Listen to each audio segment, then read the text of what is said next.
write about. Trying to figure out what it's all about. Existentialist. Am I worth anything or just discount? I don't know. I don't know. I don't know.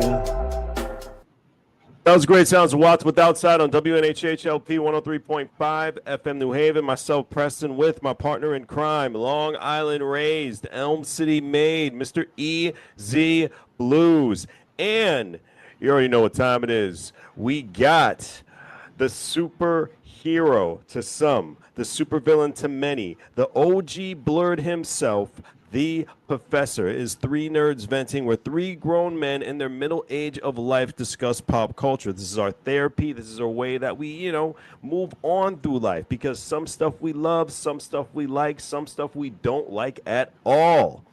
And we like to talk about it.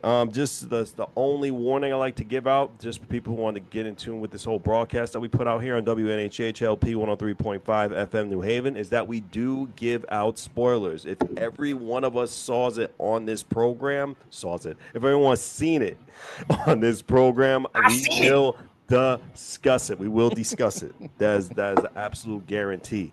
We will discuss it. But let's start off with overrated, underrated, and waste of time. Iconic TV and movie theme songs. Ooh. I'm going to start it off. Overrated. The Price is Right. You know why? Because of memes. Memes have destroyed that. Yeah. And I love The Price is Right. I love that game show. I don't care anytime it comes on. I love that game show. It was one of my great moments that I spent with my grandparents watching The Price is Right. The Price is Right is my overrated. Okay. Underrated. It's not really an underrated, but I can't really think of an underrated theme song because we don't really have too much of TV theme songs now. It just starts off with the title and then the show begins. I'm gonna say Knight Rider for my underrated. I love that beat.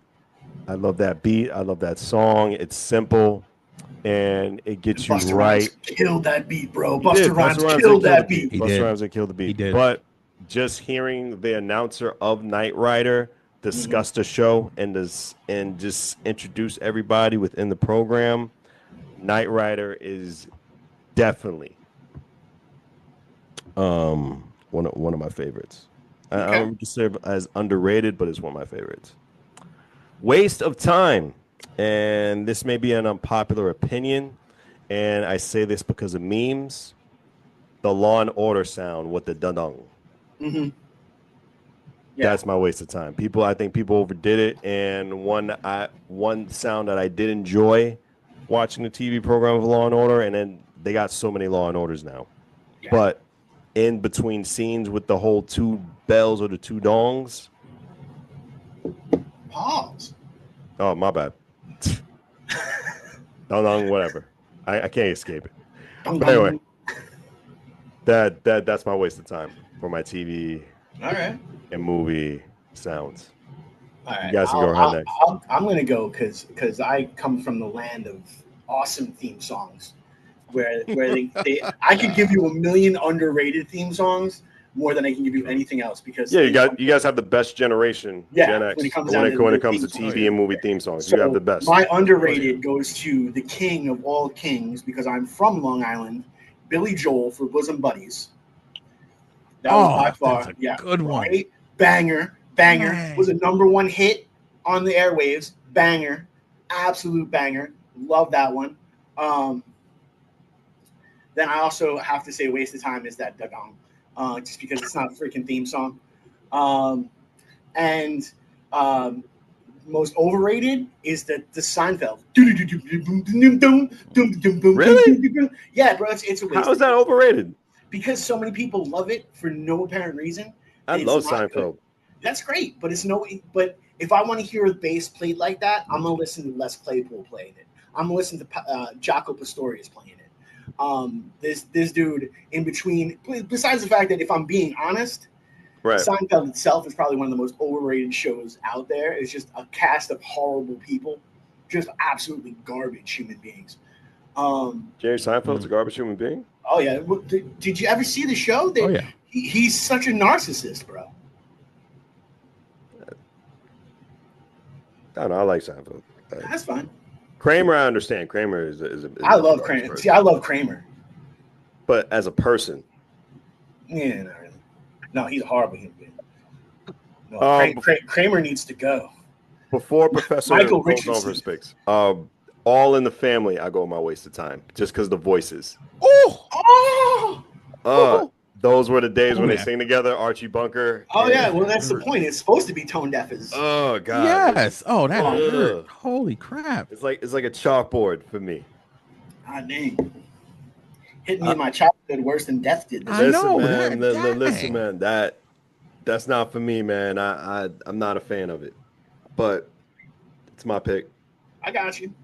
Go ahead, Professor. I'm sorry. That's all right. Dang, that hurt though. Hey.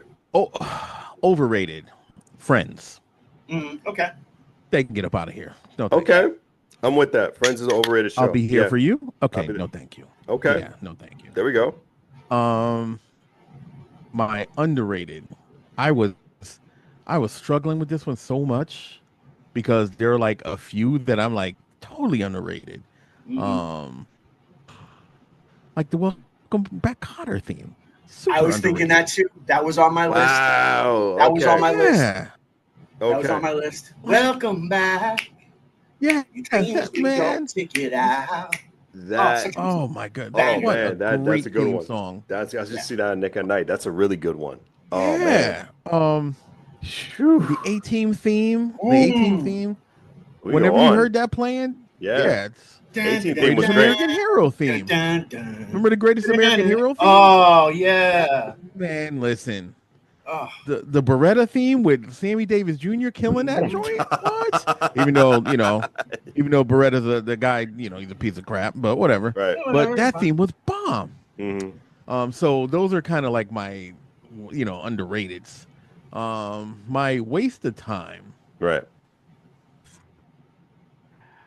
Yeah, that Law and Order thing, man. They can get out of here with that. We're all like dun dun. Get out of here. All right. We got it. All right. So yeah. It's not when you watch the show, it's just when you see people react to that sound. Yeah. I know. Yeah, and it just got so saturated. It got ruined by infuriating. memes. It got ruined by memes. That's so yeah. So there's my picks. There are my picks. Let's talk about something good. Fantastic Four. Yes. Oh, That, my personal opinion, it was one of my favorite MCU films. And this is why I'm saying it's one of my favorite MCU films. I'm putting it because I know everybody talks about Infinity War and Endgame, because it's the ultimate, end and restart. But to me, when I watch back Infinity War and Endgame, it's not really, it doesn't hit when I saw it in the theater. Like, if I watch Winter Soldier again, it will hit. If I watch Guardians of the Galaxy again, it will hit. If I watch Black Panther again, it will just be all right. I'm seeing. It feels like I'm seeing it for the first. It feels invigorating. It feels good to see this movie. Like, I'm excited to watch it again. Fantastic Four. I cannot just watch it a first time on the big screen. Like, this felt special. Yeah. This felt they took their time with it. This felt, to me, like they made a script already years ago, and they were just waiting for something to happen with Fox for them to buy it. they did. They did. They did. Pulled- That makes sense. That makes sense. They pulled from Jack Kirby's work. Yeah. This Yeah. I'll let And you. that's why I'll I let you loved go. it. I'll let you talk Yeah, because I when I understand. talk about it, I'm gonna. No. cover all And that. I'm looking forward to your take on this. But like, I just loved every bit of it. I love the silhouette we saw of. It wasn't like really a silhouette, but it was like because they they legally can't show Stan Lee anymore because that was the family's wishes and they respect it. But on the backside, they showed comic book writers looking. But you can tell it was Jack Kirby and Stan Lee looking out in that window with the whole comic designs right there, because it was really, in my opinion, a tribute to Jack Kirby more than Stan Lee, but they did pay Stan Lee homage. You know, and I loved every bit about that. It was the first MCU film, and I think they overdo it when they talk about the Battle of New York. I love the fact it was a separate universe, separate from the Avengers, so I don't have to hear Avengers all the time in an MCU film, especially when it has nothing to do with their story. That's why I loved about Moon Knight so much, because it didn't really talk about Avengers all the time. It was in the Avengers world, but it didn't talk about the Avengers. I love the chemistry between the actors. I was skeptical on Pedro Pascal being Mr. Fantastic, but as soon as you saw him, he embodied the role. He was Mr. Fantastic, which I appreciate. I thought Sue Storm was cast perfectly. I thought The Thing was casted perfectly. I thought Joseph Quinn as Johnny Storm was a huge part of the movie. Everybody played their part, and I love the whole futuristic 60s retro vibe that they had within it. It felt like the Jetsons. When I was watching it. It got me a really good feeling. And whoever designed the suit and whoever casted the man for Galactus needs a raise, needs a promotion, needs some type of flowers. It was just so great seeing that on the big screen, especially when you saw Galactus step from the throne into the water and walk up through New York City, look past the Statue of Liberty, and just thought it was just a toy. And then pulling the Mr. Fantastic like a toy and stretch. It was just great. It was just great how they did Galactus justice from the rise of the Silver Surfer in 2007 when Galactus was just a cloud. I don't even want to talk about that because the whole team redeemed themselves with this movie. And for anyone who says it was a bad casting of the female Silver Surfer, please watch this film because it will change your mind. It was great seeing this all around. It felt like a true comic book movie, and it felt people cared about this product. And it's a great time to be alive just to witness this on the big screen. I regretted not paying the extra money for an IMAX ticket. I just saw it in standard version. Imagine me seeing Galactus in a huge screen just stomping and tearing the city apart. And I loved it when he picked up the grass and smelled the grass because he knew he was going to be victorious. He didn't even question he was going to be defeated when he stepped on Earth. He didn't even question that. And the fact how he scanned and found the baby within the movie because he wanted, Reed Richards and Sue Storm's child because that was the power he wanted to crave. And he felt like he can rest after that power. I love that, how he just scanned. And, oh, my God, even Herbie, how they brought Herbie from the character. They did a phenomenal job with him. And just seeing that robot, I can go on and on. It was great to see it. I need to see it again. Not that I want to see it again. I need to see it again because it was such a great film from start to finish. Yes, the first part was a little bit slow, but I love how they did it. It was a reintroduction to it, but it wasn't really, it didn't feel forced. It didn't feel, I'm trying to find the right word. It felt really polished. Right. How they introduced the people. The only nitpick, I wish I would have saw John Malkovich scenes that they filmed because he played the Red Ghost with the apes. They just showed Reed Richards fighting an ape, but I wish we would have saw John Malkovich parts. Also with Mole Man, I love Mole Man. I love how they did him. I love how they did Subterranea. It was great. Everything about that film was good. I still stand by my decision because I made a Facebook post about it. I gave it a 9.5. Right. And Galactus is up there with one of my top MCU villains now. So they knocked it out the park. That's all I have to say. Right. On WNHHLP 103.5 FM New Haven, because I don't know if I had to say tag yet. But, I'm gonna go next but, because I don't. yeah. I'm not gonna be as well polished as the professor on Yeah, this. he's one. taking notes, so I'm excited. Yeah, no. You I see have that, to right? say, and it was. No, it was I on- see this, and I'm excited for this.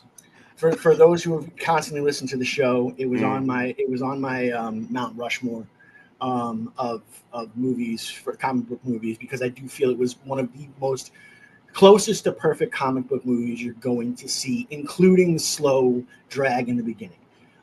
You saw that a lot in the comic books. You saw that, when you had like to get 4 or 5 issues into the comic, that's when the story really started to play out and really started to develop. And especially when you're dealing with the story of Franklin and his birth and everything that they were going through, is so super important. I love the fact that they didn't try to do another origin story. Thank God.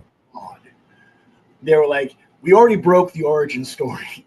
Let's just fix what we can fix. And I think they did a fantastic job on the Fantastic Four.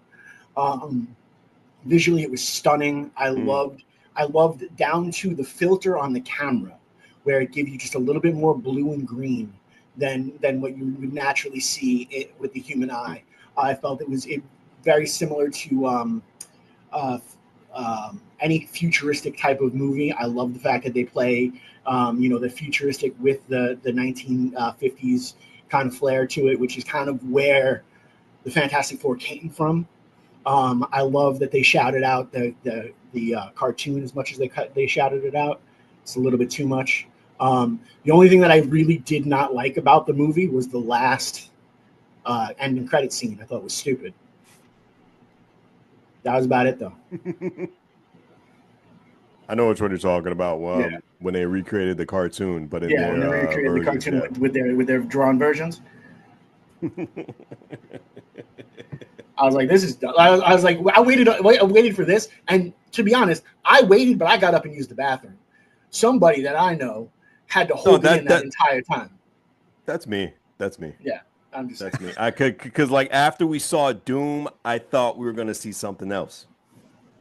Yeah, we did. We saw something horrible. Yeah, I thought we did bad. see some. I don't think it was horrible. I think they could have done that in the middle of the film or like in the beginning, which would have been kind of cool just to see that aspect because they did play off the old ABC logo, which I thought was really cool how they did it because, Disney owns ABC.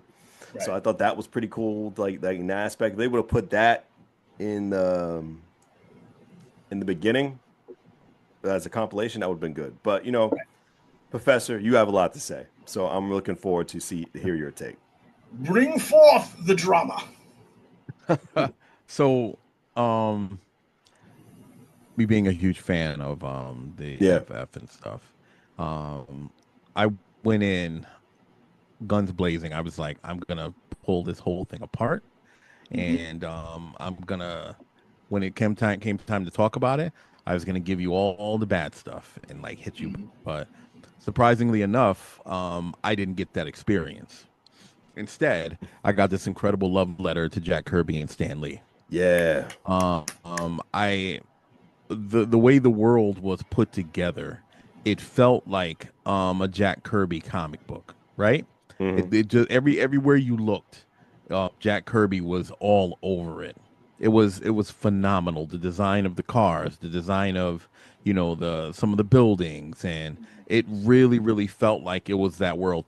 The beautiful part about it, because they announced in the beginning that it was an alternate universe, I saw that. I felt that. And yeah, it did feel like the Jetsons, but it felt like a world that was seriously influenced by the Fantastic Four. What I mean specifically by that is they felt like they were the only heroes on the planet. The type of cooperation that they got in the third act from the world was amazing. Yeah. They did little subtle stuff. Like, by the way, I didn't like the Mole Man. Then there was a reason why. You didn't like Mole Man? Okay. No. And again, but I appreciated him, and I liked him a lot better than I did in the comics. Yes. I like this character a lot better than I did in the comics. I despised him in the comics, which that's how you're supposed to feel about Superman. You're supposed to feel about it. Yeah. But yeah, so I appreciated that. But they were doing like little subtle things, like changing who Johnny Storm was. That was brilliant. They made him, because back I remember reading the older comics and stuff that came out before I was born, but I remember reading some of them, and Johnny Storm was originally played as this playboy. He loved the ladies and he loved the party and everything like that, kind of like the Chris Evans one from the old movies. That was he was a great depiction of him. But they played him like he had a brain, in that he could figure some stuff out. I love that about it, because it gave every person that was a part of the Fantastic Four a job, a real job, a real purpose. And I appreciated that, because I remember reading some of the older comic books. I'm like, why is her little brother going on in an airplane, up in space with him? Yeah, why is he tagging along? I could never figure that out, but this made it make sense to me. I was like, oh, he's a real member of the Fantastic Four, because they gave him this amazing power after the trip back, and now he's doing something. But they made it they played it like this kid has a brain and he can contribute, and I dug that so much. I didn't think I'd like him, but he was a highlight of the movie. So that was fantastic. You pointed out something, Preston, earlier about the homage to Stan Lee and Jack Kirby. Well, what you didn't know, they were in the Timely Comics building, which that's where they started before it became Marvel Comics. So when I saw that, I'm like, yo, that was dope how they did that. So I was totally impressed with that. So yeah, I just it just felt like a masterstroke. It was done brilliantly. The whole thing with, at first I was like, I didn't get the whole thing of Galactus coming out of the ship and then touching down in the water. They did that by design. They did it by design. And I'm gonna tell you what that design. They gave him the. Tell me about WNHHLP 103.5 FM New Haven. Yes, they gave him the Kaiju Menace. Oh, I like that. Yeah. Whenever he come down, he came down on a tractor beam. He touched down softly. Boom, boom, boom. No, they gave him Kaiju Menace by dropping him in the water, and then all the water did, and then he pulled himself up. That was brilliant. I was like, holy crap, he's coming to start some mess. Like, that's how it felt threatening. Back, I mean, it was, and then that little subtle nod looking at, and this was brilliant too. The subtle nod looking at the Statue of Liberty, and you saw his scale versus that. Yep. Oh, this is a problem. Yeah. This is a problem. Yep. Okay. So I mean, well done on that. So I'm gonna address the whole thing about him and Franklin. He remember they made a loose mention, and for those of you, this is a spoiler. They made a loose mention, like he was talking about how he can basically kill him and save him from da da da da da da. Right. No, that's not what it was. That's not what it was. Galactus is afraid of him because of his power. That's what it was. This was fear. This was fear. Let me take care of this little guy before he really comes out and show me what it is. Before he was so that's what it was. It was the threat. Right. It was the threat. And by any means necessary, and let me tell you something, that Silver Surfer was the best live action Silver Surfer I've ever seen. They knocked that out of the park. They knocked her out. They knocked the surfer out of the park. And the board's as terrible as this is going to sound when I say not it. Attached. No, right. No, that's right. It's not attached. It was. Oh my goodness! Did they the surfing scenes when she was going when they were in space? Yeah, near the black hole. Yeah. And then what? She was okay. Chef's kiss. That was. I remember reading the comic when she appeared as and And oh my goodness, again, what an homage to Jack Kirby and Stan Lee for. I just there's nothing. Another piece that I thought was brilliantly done. So the cartoon was one of my favorites, the old Hanna-Barbera joint, right? Mhm. And that's what it was played on. I do like the idea where when they showed them, the way they usually look on the logo with them, they had like the four of them around, and I like that they changed the faces to the faces of the characters in Yes. the movie, Yeah. but they kept the Thing as the original from the comic book. I mean, from the old Hanna-Barbera. That was a sweet touch. I dug that. Plus, I like the little bits, like when they were showing like different villains and stuff. You saw the wizard. You saw the leader, not the leader.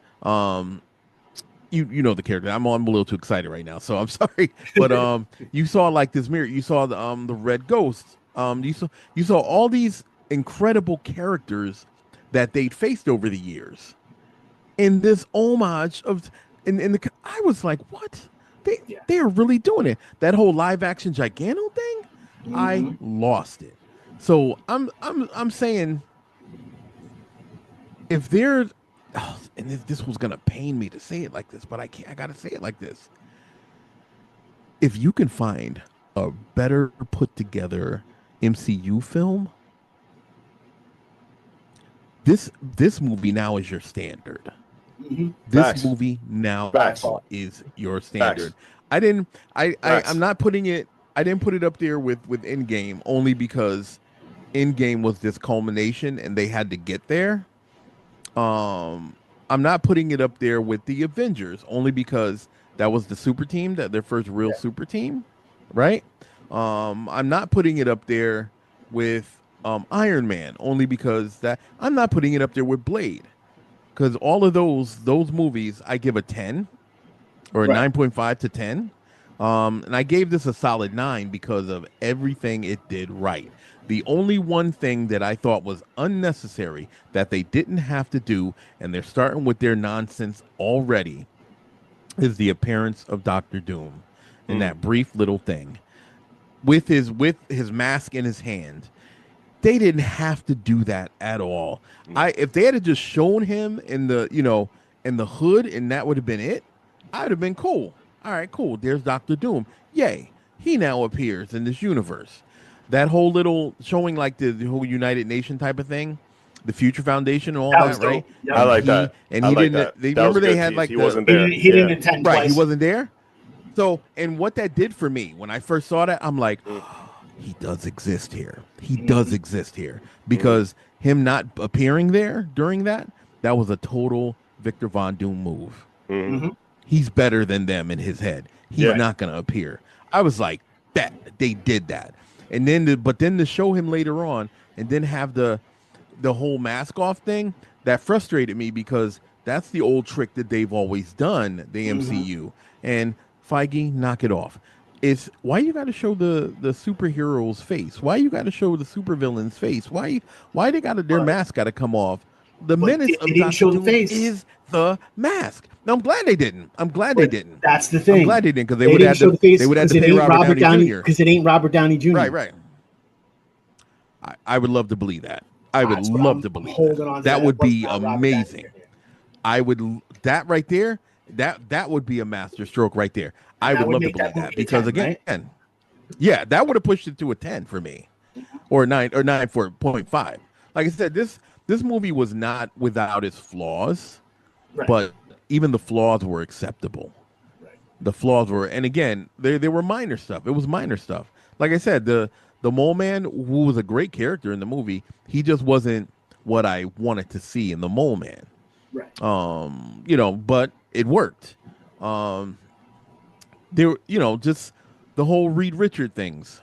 He was fantastic. Pedro was, I love that actor. He was fantastic, but he was a little too soft. He was a little too soft. Like Reed Richard, because of his hubris, early on in the comics and to this day, he has this level of arrogance, and it's not a I'm better than you type of arrogance. It's just I know I'm smart. Right. I know that my ideas are gonna work. I know I have, and then when it doesn't work, he's humbled a little bit, right? Right. So they did kind of portray that a little bit, but he just seemed like he was a little too soft for me, a little too soft. I like the idea that they didn't do the whole, because they've been Fantastic Four for a little while now, right? I'm Yes. glad that they didn't do the whole Invisible Girl thing and they Right. just went right to the Invisible Invisible Woman. You know what I'm Yep. saying? I kind of like that. But did anybody notice they never actually named them? Nobody actually ever called Call them them the Human Mr. Torch. The thing. Fantastic, Yeah. the Human Torch, or they never actually They said never that named their them at all. names Nope. through the whole movie. And I You're thought right, that and I was a like little that. more of a. I do too. I Yeah. thought it was a little more of a personal touch because it did feel like the world's first superhuman family. And when I mean the world's first, they had this incredible connection to the people of the Right. planet. Right. And I appreciated that. It made it feel like, and as much pressure as it is, because they were, let me tell you something, they were ready to snatch Franklin up out of the Baxter building. Mhm. And Oh, she yeah. came down with Franklin and she had a nice talk with them. Yep. I loved that. That was a good I scene. loved that. That was a real good they scene. didn't just go, oh, forget you, Sue, and forget that baby. Yeet that baby. He gotta go. No. They were pissed, but she had a conversation with him. She was real, and she said something that I thought was so profound. I'm gonna protect my baby, but I'm also gonna do my best to protect you, Right. the other parts of my family. Mm-hmm. Man, listen, she was the heart of this movie. Yep. She was So good. brilliant. So good. I So good. ain't gonna hold you. She should be the leader of the Fantastic Four. Oh my goodness. I think she is kind of the de facto Yeah, I leader think of the she is the Yeah, Fantastic de facto I Four. think in a way she is the leader. In a way. She's the one Yeah. that keeps Reed in check. Yeah, this is again very reminiscent. Though that fantastic, well, just her. That Fantastic Four is very reminiscent of the John Byrne run of Fantastic Four.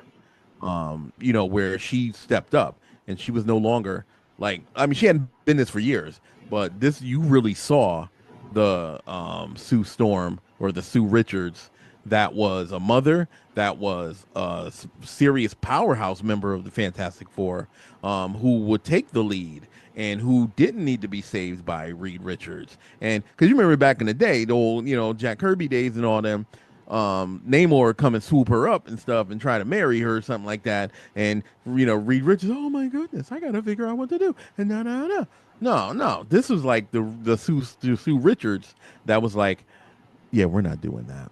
Right. I'm going to fight you. Yeah. I'm going to fight you. I'm going to give you everything. And you're going to regret that you messed with the Fantastic Four and my child. You know what I mean? That's what I loved. So this movie was well done.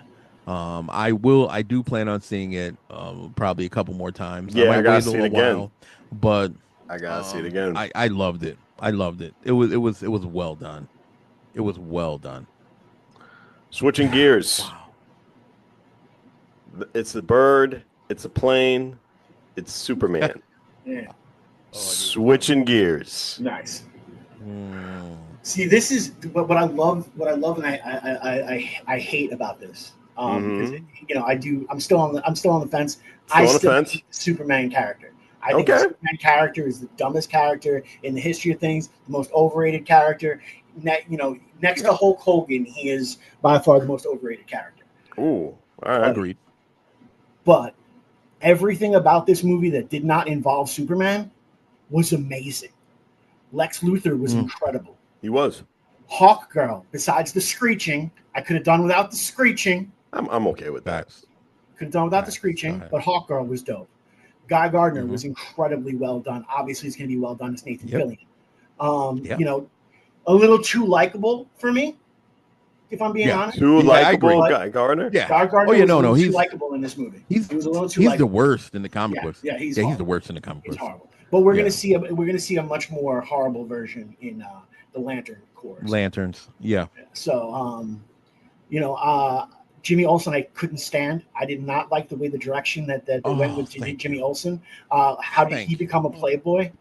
He's supposed to be. He's supposed to be like he is Peter Parker. Yeah, he's a virgin. Supposed to be a virgin. Mm-hmm. You know what I'm saying? Like that. It made absolutely no sense. I thought Lois Lane was done incredibly well. Next to a Margot Kidder. Yeah. Knocked it out of the park as for a Lois Lane. Really incredible. I loved when she sat down and grilled Superman for the interview. I thought that was very, very well done.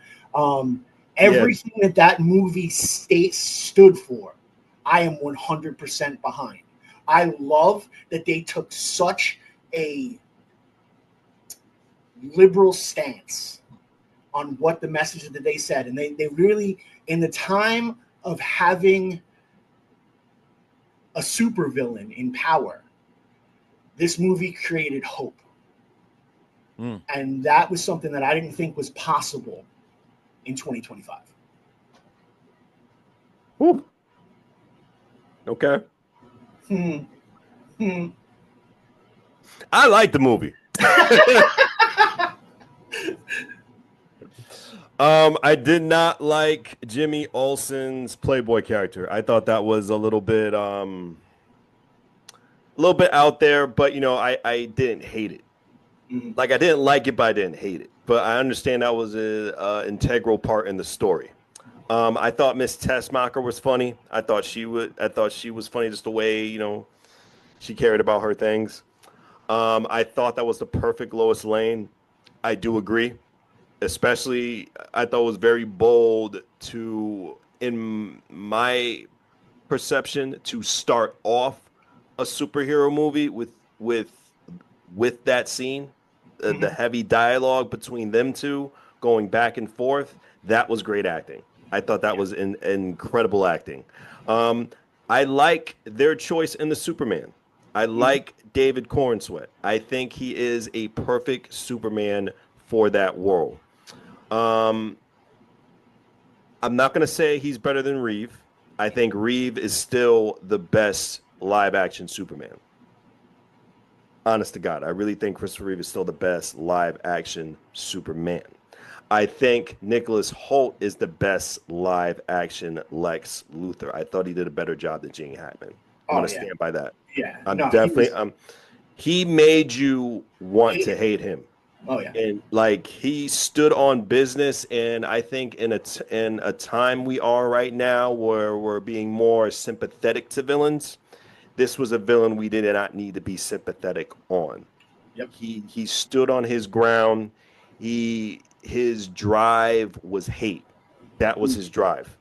His drive definitely was hate. He did not care. The only reason he did what he did because he did not like Superman for what he was and what he stood for.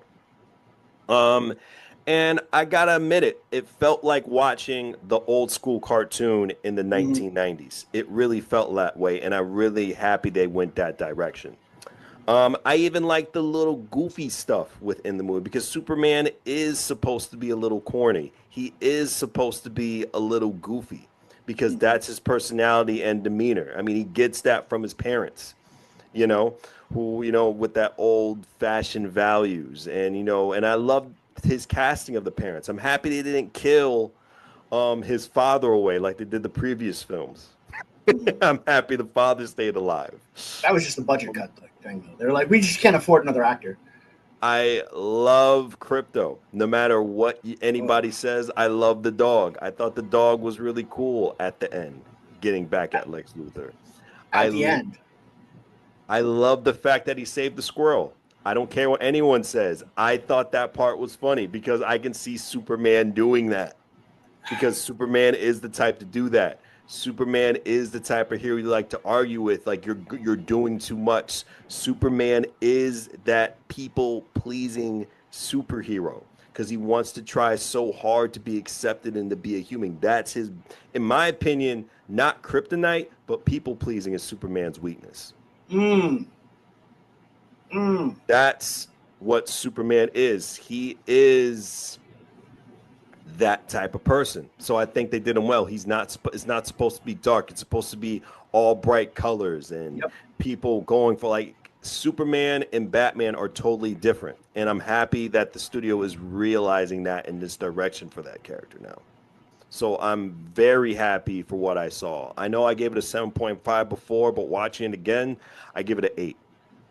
I give it a solid 8. I felt I wasn't really crazy about the beginning, but I understand why they did that beginning with the whole intro and stuff going into it, with the whole on WNHHLP 103.5 FM New Haven. As I say this, I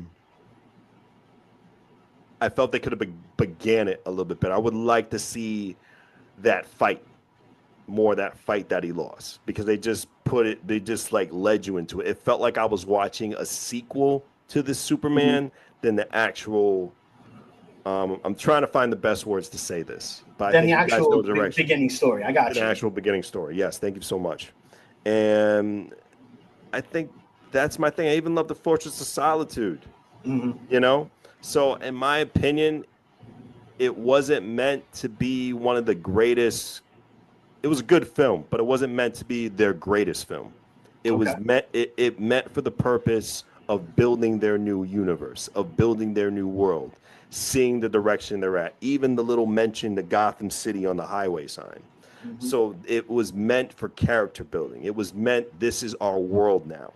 So I think the future films of Superman will be better than this one, 10 times better, but it was meant for its purpose, was character building, getting to know this different part of DC, because as of right now, after seeing this, I don't want to see their version of Batman. I want to see what else they have in store. I'm looking forward to Supergirl. I'm looking forward to Lanterns. I'm looking forward to more Mr. Terrific. He's getting talks of doing a series. In my opinion, he was one of the best characters in that film. Oh, by far, he was phenomenal. And the fact that the actor that they chose for that was a failed Marvel actor. That was his redemption. That definitely was his redemption, 100%. So I'm looking forward to all the cosmic stuff in DC instead of the street level stuff. I can wait on Batman.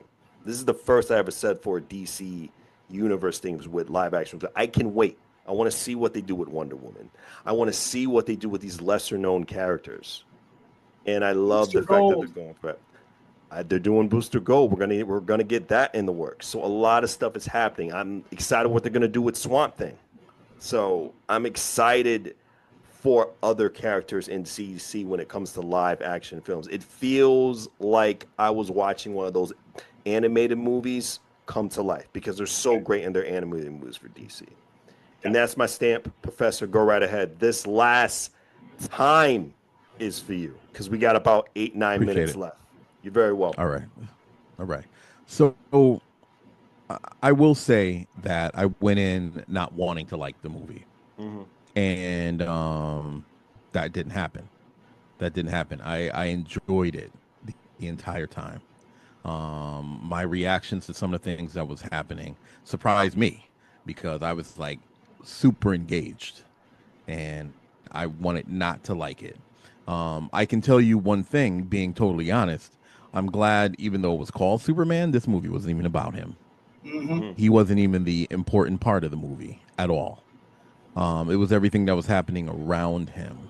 To me, his particular character, as high as I scored it, his particular character, being Superman for as long as he was at that point, he was a bit too naive.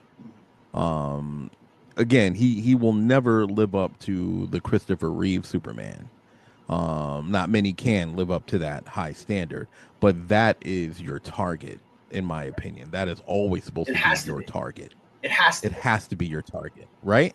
So, because he didn't pull that off, he honestly felt like, because you remember that whole exchange he was having when Lois was questioning him? Yeah, he set himself up. This is going to be all messed up. The real Superman, the Christopher Reeve Superman at that point, would have handled that with a lot more tact. Him, he was throwing little hissy fits, and he was getting all offended. This and that, right? That showed a little bit too much naivety on his part. He felt more like a Billy Batson Superman than, you know what I mean? But he could have yelled wasn't Shazam and experienced. They turned did back. say it in the film. He wasn't experienced within that description at the He'd beginning. been Superman for enough years. That's not even an excuse. But plus for the three, values that his parents instilled in him, right? With that sense of honor, the truth, and the justice, and all that, right? Mm-hmm. He should have been a little more stoic than he was. Okay. I appreciate, his vulnerability with with like Lex, first with the dog, like he was pissed. He was pissed that he took Crypto. I was like, it's John Wick Superman. But he was yeah. So I mean, and again, I also think that he would have handled it, the Christopher Reeve Superman would have handled it a lot differently. I have to make these parallels because the Christopher Reeve Superman, again, in my opinion, is always the standard. You're always striving to be that because that was the perfect Superman. I also agree that this Lex Luthor was, aside from the cartoon Lex Luthor, this was the perfect Lex Luthor. Mm-hmm. This Hands one down. mirrored the whole ideology, the whole the way he moved, everything about him. That was the comic book Lex Luthor. That he was brilliant. He was brilliant. The Gene Hackman Lex Luthor was a little too campy for me. Yeah, more. I like Gene Hackman. I thought it was great. Miss Tessmacher, Otis. I thought that they were great and stuff. But seeing them played the way they were played in this one, I thought that was brilliant. Yeah. Because Otis didn't feel like he was just some idiot henchman. Right. He was down for the crown. Like he was like really there. He was in there. It's Tessmacher, where they played her. She was a little ditzy and stuff like that, but her character was perfect. It played very, very well. So again, Lois Lane, another one. She was brilliant. Metamorpho, brilliant. So well done. I'm trying to figure out a character other than Superman. The other that I can really have a beef with. I don't. That whole yelling hot girl. I didn't like that part, but she was a beast. I liked her character. Mm-hmm. I wish she was a little more like the Justice League Unlimited type of hot girl. Okay. Only because that hot girl was a little she was a tough SOB. She was tough. Yeah.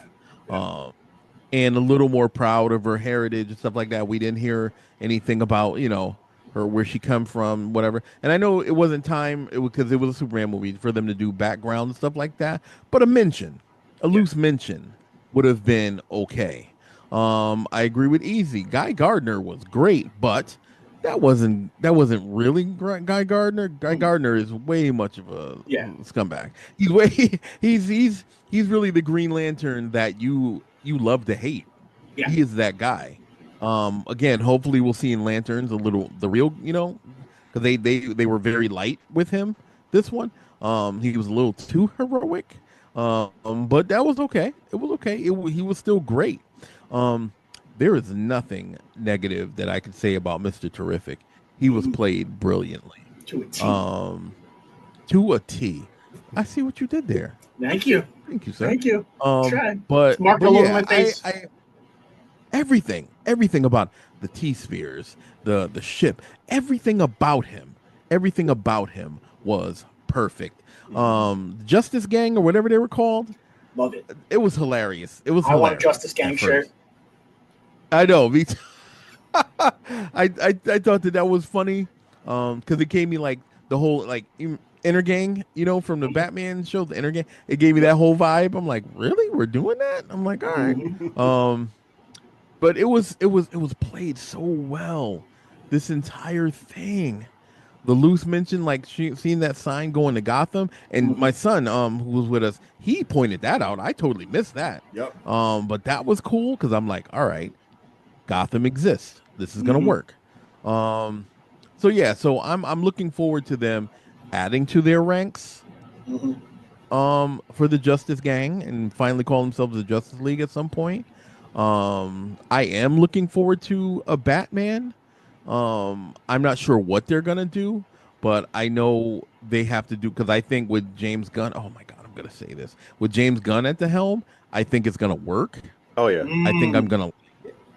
gonna didn't want to admit that, but he did a phenomenal Superman movie. Mhm. I wasn't ever I didn't think I'd ever say that. But I got to give credit where credit is due. Mhm. I even liked Crypto. Jesus. I like crypto. I Yes, like yes. Crypto. I did. They put, and you know why I like them? Because they didn't do what I thought they were gonna do. I thought he was gonna be this loyal and let me Mhm. Nah, be his pal. a Nah, he was a misbehaved menace. dog. Mm-hmm. He was a menace. I loved that. And then when um Why? we saw Supergirl, Yep. right? I'm like, yo, that is exactly because, and there was this version of the comic, there's one of Yeah. the comics where she was like that. She Mm-hmm. was just like that. She was wild and she was crazy. She was. And I saw that. Yeah, I saw that. I'm like, yo, they're really, really doing this. So how they played Crypto was, oh my God. James Gunn, I'm talking to you directly, sir. Let me tell you a little something. If I don't say anything else nice about you, sir, you did a good job here.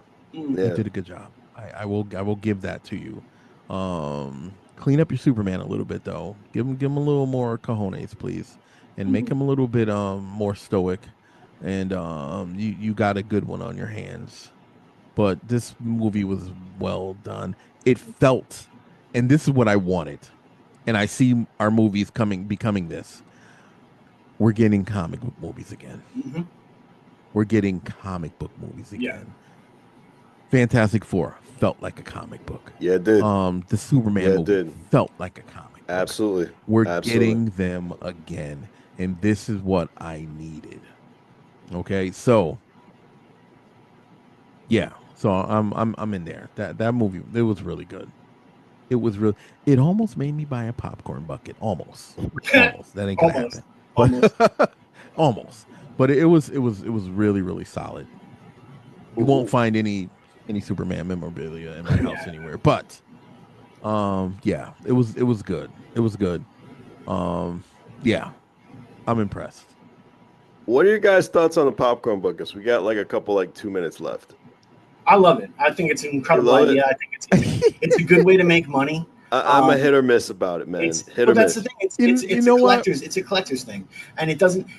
Right. I go back to the days of 7-Eleven having the wrestling cups. Right. WWF Yeah, wrestling cups that I'm sure if you have one in perfect condition right now, it's probably worth a couple $1,000. Yeah. So right now there's not really a market for it, but later on in life there'll be a market for it. And besides that, it's Generation X that they're really planning this stuff too. And all we Yeah. want is just pieces of our childhood. Yes.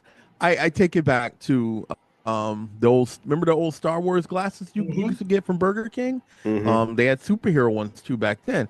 I take it back to that stuff, and there's a little bit of nostalgia. So it's not really a surprise for anybody. I've been collecting action figures again and customizing and making my own, right? From the characters that I wanted, right? I got, like, last year I got the Spider-Man pack that they released, right? It had Spider-Man, the Lizard, Green Goblin, and Electro was a new character that they created, Awesome. and they knocked it out of the park, right? So I have these. They released a new pack, and us of the Amigo, Facebook sites or whatever, we've been speculating on what they were going to release. And my thing was, the Fantastic Four movie is coming out. It's going to be Fantastic Four. And they were like, no, they're not going to do that. And what did they show up with? The Fantastic Four action figures. And I got them. I got the four. Nice. But it's just something about that nostalgia, that childhood, and being able to put a little bit of that into these movies. You're doing wonders because you're giving everybody something.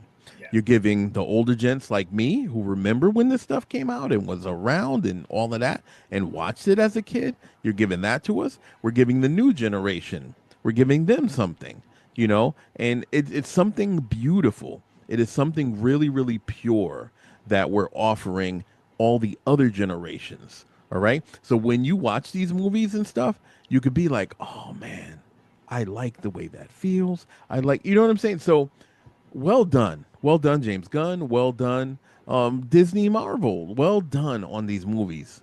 So there's nothing. I'm done. I'm done. It's a great time to be a fan. It really is. On WNHHLP 103.5 FM New Haven, myself, Preston, Easy Blues, and the superhero to some, the supervillain to many, the OG Blurred himself, the Professor. This has been Three Nerds Venting, and we appreciate you. Thank you so much.